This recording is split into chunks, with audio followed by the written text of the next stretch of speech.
what are you actually researching as a doctoral researcher? What is it that your research is about? Well, I look at how the organization is structured and how we can restructure it to really let that inclusion of talents can thrive.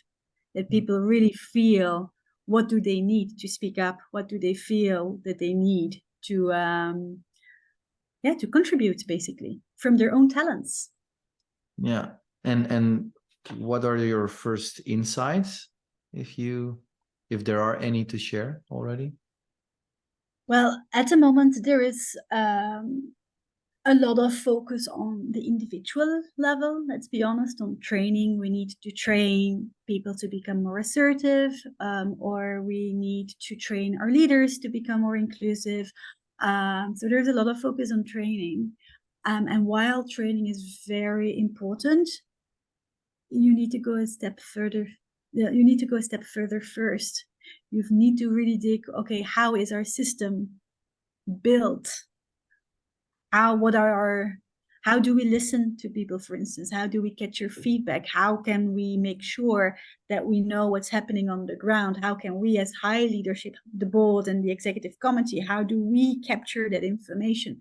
That's one thing that is very, do you work in silos, or is there really that open information stream? That's one thing. A second thing that is very important is that do not hire immediately diverse talents if you're not ready for that. I mean, what will you do? I see a lot of companies, they put a lot of effort in filling up the quotas, basically. And then you have someone who sits at the table and they cannot say anything, or they're extremely excluded. And what will happen? That person will leave in a couple of years. So you've put so much effort, but the turnover is massive, and that person feels horrible for such a long time.